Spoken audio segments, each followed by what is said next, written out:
नमस्कार दोस्तों, मैं पिंकी शर्मा। आपका स्वागत है अपने YouTube चैनल कथांतर में। आज इस वीडियो में मैं आपके लिए अज्ञेय जी द्वारा लिखी कहानी जिसका शीर्षक है गृह त्याग सुनाने जा रही हूँ। यह कहानी एक बूढ़े व्यक्ति पर आधारित है जो कि जीवन भर गरीबी से जूझता रहता है, अकेला रहता है। अंत में वह मोह माया के जाल में फंस पाता है या नहीं, यह सब कुछ इस कहानी में दर्शाया गया है। तो चलिए सुनते हैं कहानी गृह त्याग।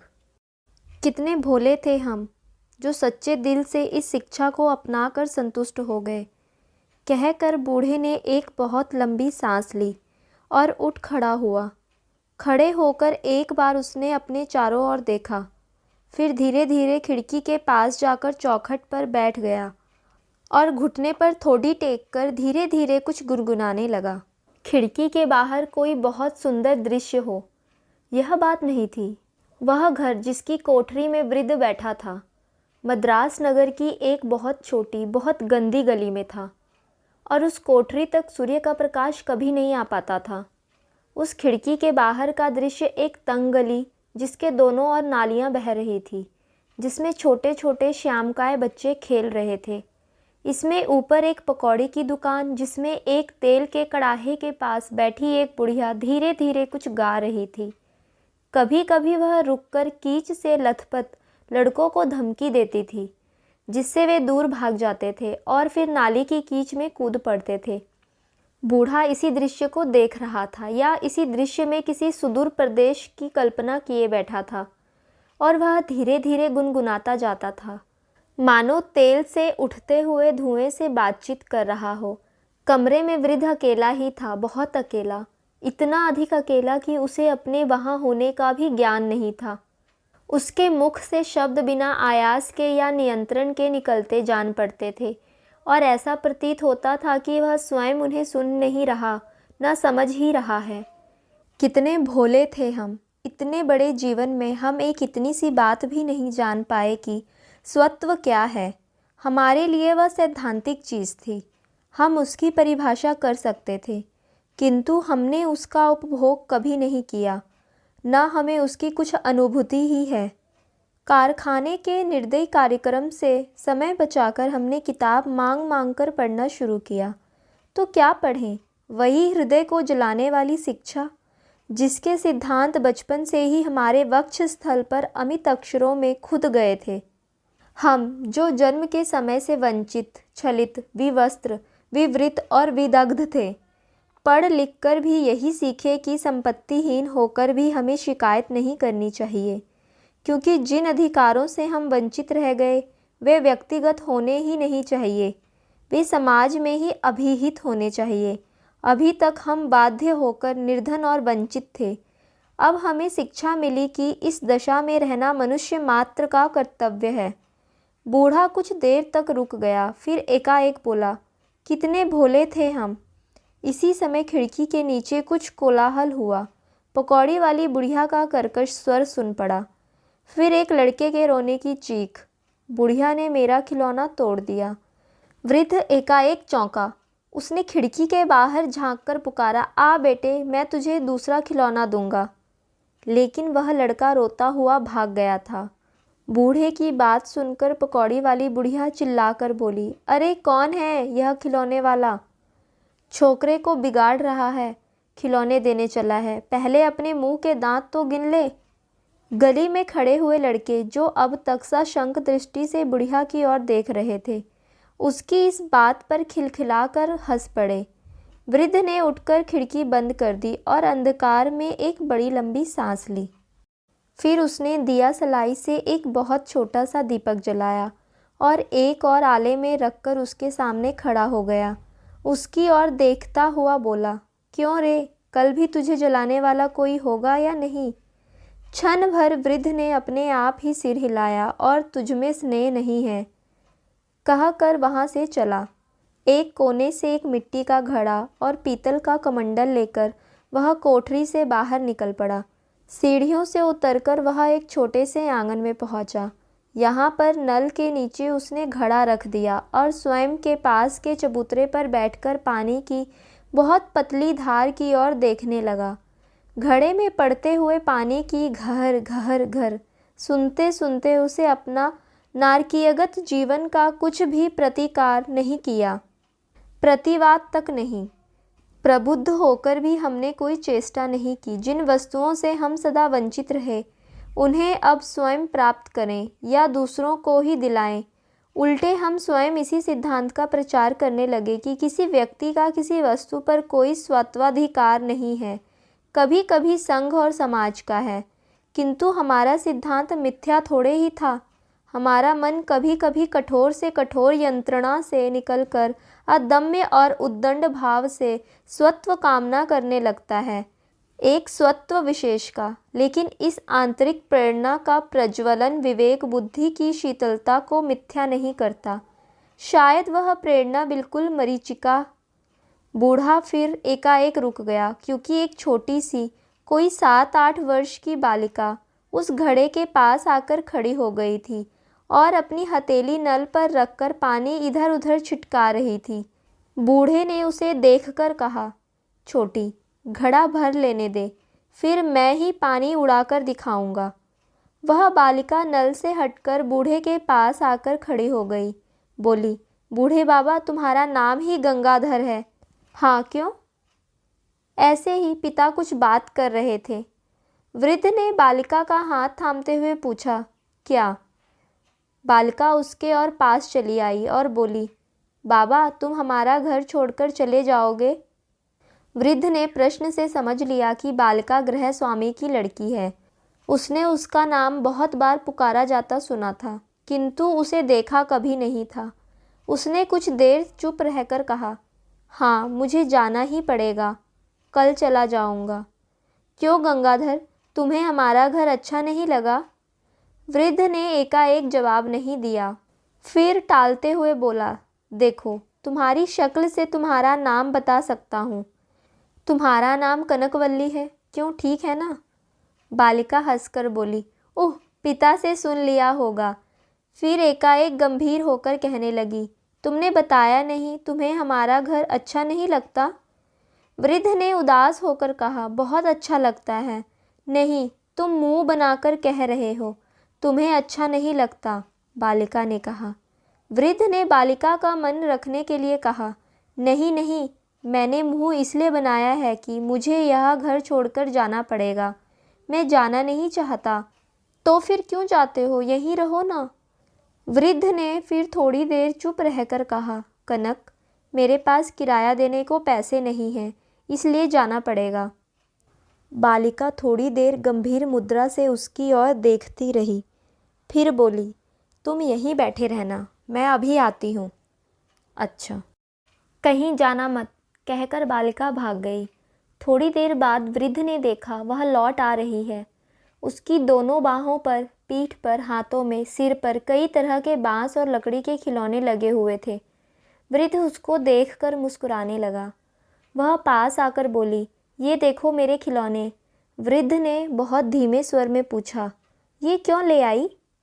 बालिका ने कुछ अप्रतिभ होकर पूछा, क्यों, तुम्हें अच्छे नहीं लगे? वृद्ध बालिका को अपनी ओर खींचते हुए बोला, कनक, ये खिलौने मेरे ही बनाए हुए हैं। कनक ने बड़े विस्मय और अविश्वास के स्वर में कहा, सच? फिर आप बोली, जानते हो मैं ये सब क्यों लाई हूँ? वृद्ध कुछ नहीं बोला, चुपचाप उसकी ओर देखता रहा। इन्हें बेच डालो, फिर उन पैसों से घर का किराया दे देना, कहकर कनक ने सब खिलौने गंगाधर के पैरों में डाल दिए। गंगाधर की आंखों में आंसू भर आए। उसने भर्राई हुई आवाज़ में कहा, कनक, ये खिलौने उठाकर ले जाओ। कनक रुआंसी हो गई और गंगाधर के मुख की ओर देखती रही। वृद्ध ने यह देखकर फिर स्नेह के स्वर में कहा, कनक, ये रख आओ, फिर मैं तुम्हें एक चीज़ दिखाऊंगा, बड़ी अच्छी चीज़ है। कनक ने धीरे धीरे खिलौने उठाए और चली गई। वृद्ध गंगाधर उठा और घड़े को हटाकर कमंडल भरने लगा। जब वह भर गया तब वह दोनों को चबूतरे पर रखकर कनक की प्रतीक्षा करने लगा। कनक आई तो आते ही बोली, क्या दिखाओगे? गंगाधर बोला, मेरे साथ आओ, और घड़ा तथा कमंडल उठाकर अपने कमरे की ओर चला। कनक बोली, कमंडल मुझे दे दो, मैं ले चलती हूँ। और वृद्ध से कमंडल लेकर उसके पीछे पीछे सीढ़ियाँ चढ़ने लगी। कभी उसके हाथ से पानी छलक जाता तो हंस पड़ती। गंगाधर ने कमरे में पहुंचकर घड़ा यथास्थान रख दिया। कनक ने कमंडल भी उसके पास रख दिया। गंगाधर बोला, आओ देखो, कहकर दिया उठाकर कमरे के एक कोने में गया। सामने चादर से ढका हुआ एक बड़ा सा ढेर था। उसने चादर उठा ली और फिर बोला, यह देखो कनक। कनक ने देखा, उस ढेर में बांस और लकड़ी के 50 खिलौने रखे हुए थे। हाथी, घोड़े, बंदर, हाथ पैर हिलाने वाले आदमी, गाड़ियाँ, पक्षी। वह थोड़ी देर के लिए स्तंभित हो गई, फिर बोली, इतने खिलौने? गंगाधर हंस पड़ा। बालिका ने पूछा, तो फिर इन्हें क्यों नहीं बेच देते? वृद्ध बोला, आजकल लोग विदेशी खिलौने ही मोल लेते हैं, इनकी बिक्री ही नहीं होती, इसलिए मैंने बनाना बंद कर दिया है और अब घर छोड़ रहा हूँ। ये सब तुमने बनाए हैं? सब? तुमने सीखा कहाँ? मुझे भी सिखा दो, कैसे अच्छे खिलौने हैं। गंगाधर उदास भाव से बोला, हाँ, बुरे नहीं हैं। बालिका का मन किसी दिशा में चला गया था। उसने पूछा, गंगाधर, तुम बहुत दिन से हमारे घर में रहते थे? हाँ, मुझे 25 साल हो गए हैं। अरे, तब तो मैं थी ही नहीं, तब तुम्हें घर अच्छा लगता था? गंगाधर इसके इस भोले अहंकार में हंस पड़ा। तुम तब से ही खिलौने बनाते थे? नहीं, पहले मैं लड़कों को पढ़ाया करता था। फिर? लड़कों को पढ़ाने से तो यह काम अच्छा है ना, मैं तो यही करूं। गंगाधर ने एक लंबी सांस ली और चुप हो गया। गंगाधर, तुम रोने लगे? नहीं, मैं एक बात याद कर रहा था। सुनो, तुम्हें अपनी कहानी सुनाऊं? बहुत अजीब है, लेकिन तुम्हें सारी समझ नहीं आएगी। क्यों नहीं? माँ जब कहानी कहती है तो मैं समझ लेती हूँ। बिना किसी प्रेरणा के दोनों फिर खिड़की के चौखट पर बैठ गए और गंगाधर खिड़की खोलते हुए बोला, तो सुनो। गंगाधर धीरे धीरे बिना बालिका की ओर देखे अपनी कहानी कहने लगा। 25 वर्षों में उसे तमिल भाषा का बहुत ज्ञान हो गया था और लड़की से उसने बातचीत तमिल में ही की थी। अब वह अपनी कहानी भी तमिल में ही कह रहा था, किंतु बीच में कभी कभी जब आवेश में आ जाता तब तमिल छोड़कर एक एक हिंदी बोलने लगता था, और कितनी परिष्कृत परिमार्जित हिंदी। फिर एकाएक चौंक कर पूछता, कनक, तुम क्या समझी? उसके एकाग्र भाव को देखकर हंस पड़ता था। इसके बाद कथाक्रम पुनः चल पड़ता। मैं जब बहुत बच्चा था तब कानपुर में रहता था। वहाँ एक कारखाने में मेरे पिता मजदूरी करते थे और मैं जब 8 साल का हुआ तब मुझे भी उसी कारखाने में लगा दिया गया। मैं सुबह से शाम तक 10-10 घंटे लगातार सूत के गोले बनाया करता था। घुमाते घुमाते हाथ थक जाते थे, पेशियां जड़ हो जाती थी, पर फिर भी हाथ मशीन की तरह चलते जाते थे। शाम को जब छुट्टी मिलती तब मैं इतना थका हुआ होता था कि उठकर घर भी नहीं जा सकता था। पिता आते और उठाकर ले जाते थे। वे खुद इतने थके होते थे कि मैं अपने को उनकी गोद में देखकर लज्जित हो जाता था, पर करता क्या। गंगाधर ने कनक की ओर देखा। वह सहज सहानुभूति से बोली, तो क्या दिन भर में खेलने नहीं मिलता था? खिलौने? गंगाधर एक विषादपूर्ण मुस्कुराहट के साथ कहने लगा, वह भी कहता हूँ, सुनती जाओ। हमें प्रातःकाल 6 बजे ही काम पर चले जाना पड़ता था, इसलिए सवेरे तो कुछ खेलने मिलता ही नहीं था। शाम को 6 बजे के करीब मैं घर पहुँचता तो थोड़ी देर तो फटी हुई चटाई पर लेटा रहता। भूख लगती थी तो इतना भी नहीं होता था कि बोलकर रोटी मांग लूँ। चुपचाप पड़ा हुआ गली हुई छत की ओर देखा करता था कि बरसात में पानी से बचने के लिए कहाँ सोऊंगा। लेकिन जब 7 बजने को होते थे तब नीचे गली में बहुत से लड़कों का क्रीड़ा रव सुनकर मुझसे नहीं रहा जाता था। अपने थके मांदे शरीर को किसी प्रकार मैं गली में ले जाता और उन लड़कों के खेलों में अपने को भुला देने का प्रयत्न करता था। हमारे पास कोई खिलौने नहीं थे, कोई भी चीज़ ऐसी नहीं थी जिसे हम अपना कह सकते। जब हमारा भाग्य बहुत ही अच्छा होता था और आधे दिन की छुट्टी मिल जाती थी, तब हम सड़कों के किनारे की घास में लौटकर नदी के किनारे की रेत में घर बनाकर और आपस में लड़कर ही अपना मनोरंजन कर लेते थे। और जब ऐसा सुयोग नहीं मिलता था, तब सड़कों की धूल में लौटकर, कूड़े के ढेरों में सिगरेट की डिब्बियां निकालकर, किताबों की दुकानों के बाहर से फटे पुराने अखबारों के चित्रों का संकलन करके ही हम अपनी आत्मा की भूख मिटाया करते थे। वृद्ध ने एक बार कनक की ओर ध्यान से देखा और फिर कहने लगा, और जो चीज़ सबको मिल जाती है, अपने आत्मियों का प्रेम, मुझे वह भी नहीं मिला। पिता को काम से ही छुट्टी नहीं मिलती थी और माता मुझे बोध होने के पहले ही मर गई थी। कनक तुम्हारी माता है ना?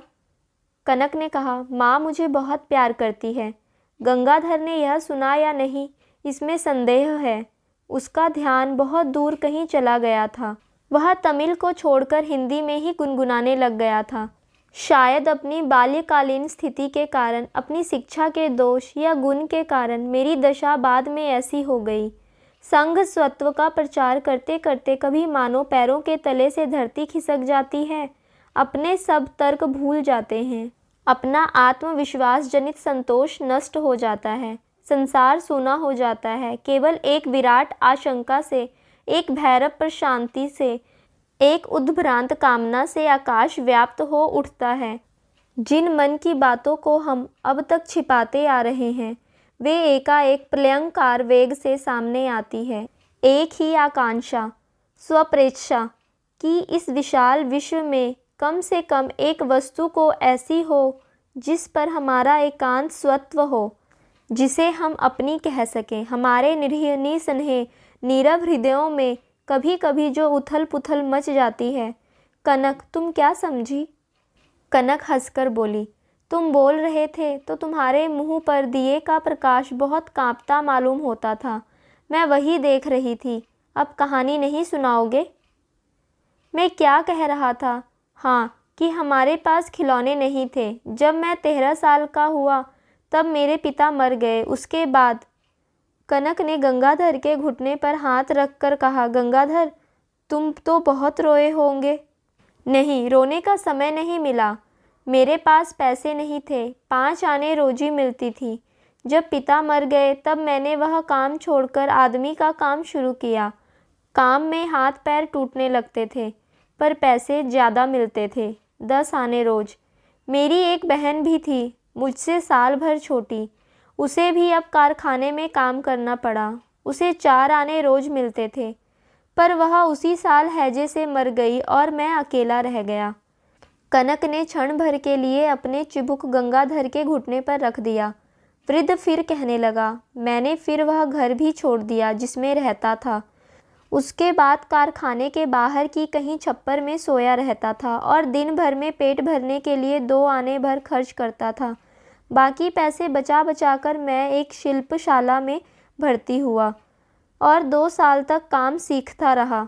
फिर मैंने मजदूरी छोड़ दी और उसी स्कूल में नौकर हुआ। यही मैंने पढ़ाई की और बढ़ती भी पाई। इसी तरह मैं कॉलेज में भर्ती हुआ और मैंने बीए भी पास कर लिया। बीए क्या 14वीं जमात को ही कहते हैं ना? गंगाधर हंसा और बोला, हाँ, मैं तो अभी दूसरे में ही पढ़ती हूँ। गंगाधर फिर हंसा और बोला, इस समय तक मेरे विचारों में बहुत बदली हो गई थी। मैं अब अमीरों से डरता नहीं था, उनसे घृणा करता था। मुझे विश्वास हो गया था कि अपने देश की सरकार और अमीरों से लड़ाई किए बिना मुझ जैसे मजदूरों का कोई भला नहीं होगा। और मैं यह भी जानता था कि गरीबी का एक ही इलाज है कि सब पूंजी संघ को दे दी जाए। संघ जानती हो? नहीं, मतलब यह था कि पूंजी पर, रुपए पैसे पर सबका बराबर बराबर हक हो। एक आदमी दूसरे को भूखा मारकर अमीर न हो जाए। मैंने यह लड़ाई छेड़ने के लिए और भी आदमी इकट्ठे कर लिए। वे भी मेरी ही तरह विश्वास रखते थे और मेरी ही तरह गरीबी से उठे हुए थे। गंगाधर फिर हिंदी में कहने लगा, हमारी दीक्षा यही थी कि प्रत्येक को उसकी पात्रता के अनुसार मिले। हमारा प्रयत्न भी यही था कि हरेक को यशोचित दे, और हमें इस बात का अभिमान था कि हम अपने अधिकार से अधिक कुछ नहीं मांगते। अब अपनी इस कारातुल्य कोठरी की छोटी परिधि में, एक नीरस और निरानंद शांति में मुझे यह स्पष्ट दिख पड़ता है कि हम में एक बड़ी भारी त्रुटि थी। जीवन में एक स्थान पर आकर हम इस सिद्धांत को भूल जाते थे। इस स्थान पर हमारे लिए यह असहाय होता था कि हम किसी के भी द्वितीय हो, चाहे वह संसार का सर्वश्रेष्ठ व्यक्ति ही क्यों ना हो। वहाँ पर हम सदा प्रथम होना चाहते हैं, या फिर होते ही नहीं, हमारा अस्तित्व ही मिट जाता है। फिर एकाएक तमिल में, कनक, अगर तुम्हारे माता पिता तुम्हें प्यार न करें, कोई भी न करे, तो तुम क्या करो? कनक ने प्रश्न पर विस्मित होकर कहा, क्यों न करे? मैंने कोई बुरा काम किया है? गंगाधर एक फीकी हंसी हंसकर बोला, ठीक है, तुम्हारी कल्पना के बाहर की बात है। फिर वह अपने अभ्यस्त साधारण स्वर में कहने लगा, 2 साल ऐसे ही बीत गए। फिर एक दिन एकाएक मेरे सब साथी पकड़े गए। पुलिस को मालूम हो चुका था कि हम क्या करना चाहते हैं, और हम में से किसी ने बता दिया था कि कौन कौन आदमी हैं। अकेला मैं ही बचा रहा, और मैं भी एक स्थान पर नहीं रह सका। कभी बंगाल, कभी महाराष्ट्र, मैं सब जगह भागता फिरता था कि पुलिस मुझे भी ना पकड़ ले, लेकिन कहीं कोई सहायक नहीं मिलता था। हर जगह झूठ बोलकर, धोखा देकर ही मैं अपने आप को सुरक्षित रख सकता था। बंगाल और महाराष्ट्र दोनों में ही मेरे सिद्धांत के आदमी थे, मुझे जानते थे और बाहर के लोगों से डरते बचते थे। अगर कभी कोई आश्रय भी दे देता था तो वैसे जैसे किसी बाजारू कुत्ते को एक टुकड़ा डाल देता है। मैं बहुत दिनों से इसी बात का भूखा था जो मुझे नहीं मिलती थी। मैं संसार से अलग होकर नहीं रहना चाहता था। क्यों चाहता? अपना स्थान जो मैंने इतने परिश्रम से प्राप्त किया था, क्यों छोड़ देता? मैं उनमें से नहीं था जो वन्य फूल की तरह अज्ञात, अदृष्ट, नामहीन रहकर ही जीवन व्यतीत करने में संतुष्ट होते हैं। मैं और कुछ चाहता था।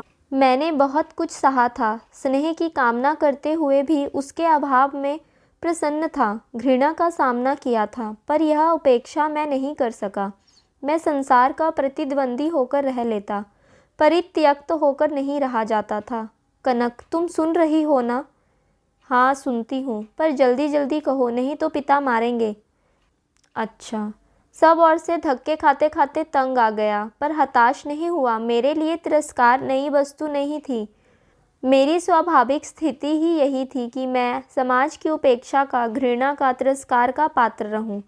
अगर कोई मुझसे स्नेह करता तो वही अपवाद होता, अस्वाभाविक और अस्थायी और भ्रांतिमय। मैंने फिर यही निश्चय किया कि किसी से कुछ आशा नहीं करूँगा, अपने कार्य के अतिरिक्त किसी से कोई संपर्क नहीं रखूँगा।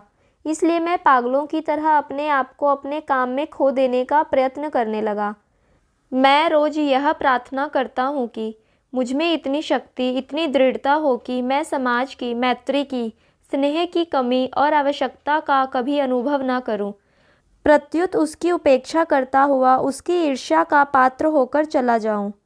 पर यह बात भी नहीं हो सकी। मेरा काम भी तो ऐसा ही था कि नित्य ही लोगों से मिलना पड़ता, उनसे आश्रय मांगना पड़ता, भिक्षा मांगनी पड़ती। मैं स्नेह नहीं मांगता था तो भी यह अपने आप से नहीं छिप सकता था कि उसको पाने का अधिकार होकर भी मैं वंचित हूँ। बहुत दिनों तक मैं भरसक प्रयत्न करता रहा, देखते हुए भी अंधा बना रहा। फिर एक दिन एकाएक मेरी सहनशीलता टूट गई। किस कारण यह नहीं कहूँगा। मैं एकाएक उठा और जिस कोठरी में सोया था उसका किवाड़ खोलकर बाहर निकल गया। बाहर वर्षा हो रही थी। उसकी ठंडी बूंदों से मेरा दिमाग कुछ स्थिर हुआ तो मैं सोचने लगा, कहाँ जाऊँ। संसार में ऐसा कोई नहीं था जिसके पास जाकर मैं किसी अधिकार से कह सकता, मुझे स्थान दो। कनक अपनी बड़ी बड़ी आंखें वृद्ध पर गड़ा कर बोली, क्यों, तुम्हारे कोई सखा नहीं थे? मेरा सखा? मेरे मित्र? कनक, गरीब का दुनिया में कोई सखा नहीं होता। गंगाधर क्षण भर के लिए चुप हो गया, फिर कहने लगा, पहले तो मेरे जी में आया इन सबों को चिढ़ाऊं, गाली दूं, मारूं, इन सब का गला घोट डालूं ताकि स्तिमित होकर न रह जाए। फिर उसी वक्त मैंने अनुभव किया वह केवल जी की जलन है, इसके आगे झुकना नीचता होगी। इसलिए मैंने अपने आप को उस पुराने संसार से अलग कर देने का निश्चय कर लिया। सुन रही हो ना कनक? हाँ हाँ, फिर क्या हुआ? फिर मैं यहाँ चला आया। इस बात को आज 25 साल हो गए हैं। मेरा असली नाम अनंत था, पर यहाँ आकर मैंने अपना नाम गंगाधर रखा और खिलौने बनाकर बेचने लगा। पहले मेरे खिलौने बहुत चलते थे, पर अब धीरे धीरे उनकी कद्र घट गई। अब तो जिधर देखो विलायती मोटर गाड़ियों, हवाई जहाज़ों और गुड़ियों की धूम है, इसलिए मेरा यह हाल हो गया है। पर मेरे पास तो ऐसे ही खिलौने हैं। गंगाधर ने एक लंबी सांस लेकर कहा। हर एक लड़की कनकवल्ली तो नहीं होती। कनक की सीधी साधी प्रशंसा से प्रसन्न हो गई। बोली, अगर मुझे पहले मालूम होता तो मैं और खिलौने भी ले लेती। वृद्ध हंस पड़ा, फिर कहने लगा, अब कहानी समाप्त करता हूँ, तुम घर चली जाना।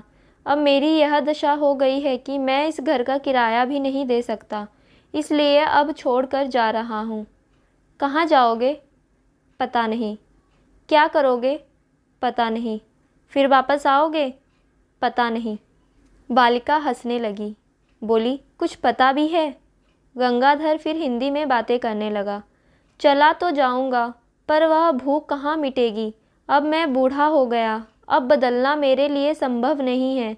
और फिर मेरी भूख तो नई नहीं है, लाखों वर्षों की संस्कृति और मंत्र चालन से उत्पन्न एक प्रवृत्ति है।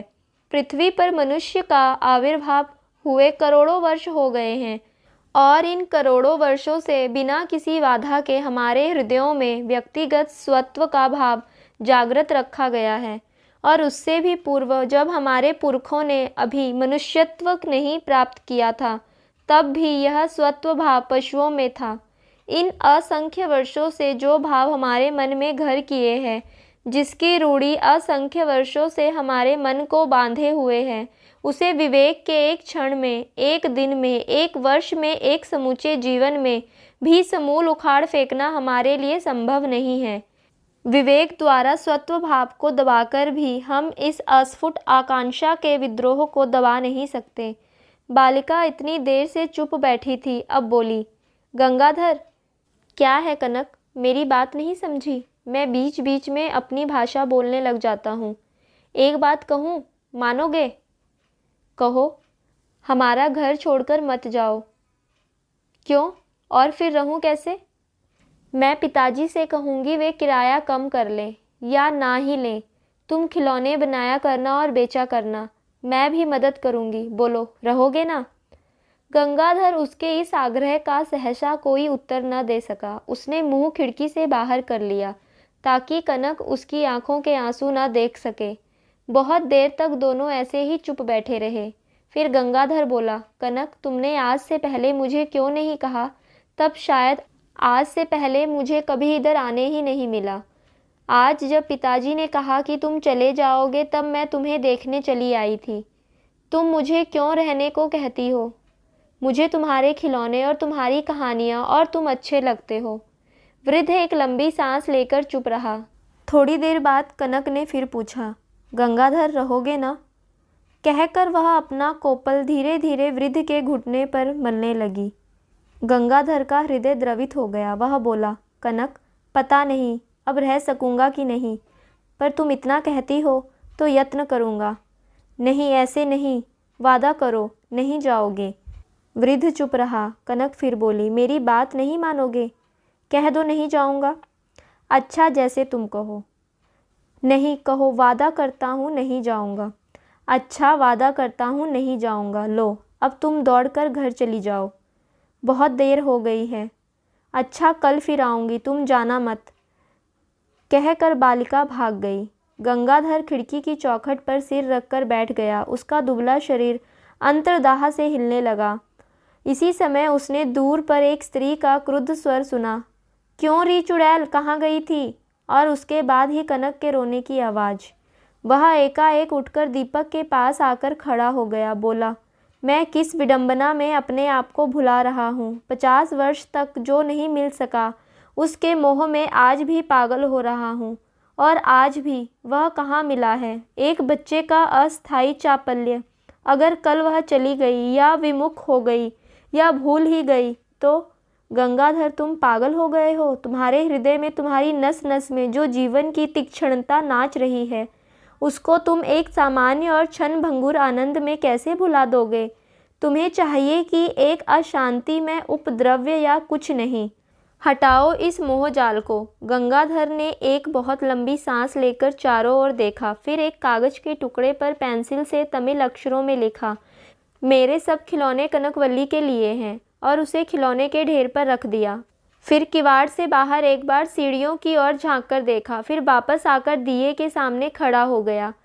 गंगाधर एक क्षण दिए की ओर देखता रहा, फिर फूंक से उसे भी बुझाकर टूटे हुए स्वर में बोला, अब आगे अंधेरा है, अनंत। दोस्तों, मैं आशा करती हूँ यह कहानी आपको अच्छी लगी होगी। इस वीडियो को लाइक कीजिए, दोस्तों में शेयर कीजिए और इस चैनल को सब्सक्राइब कीजिए।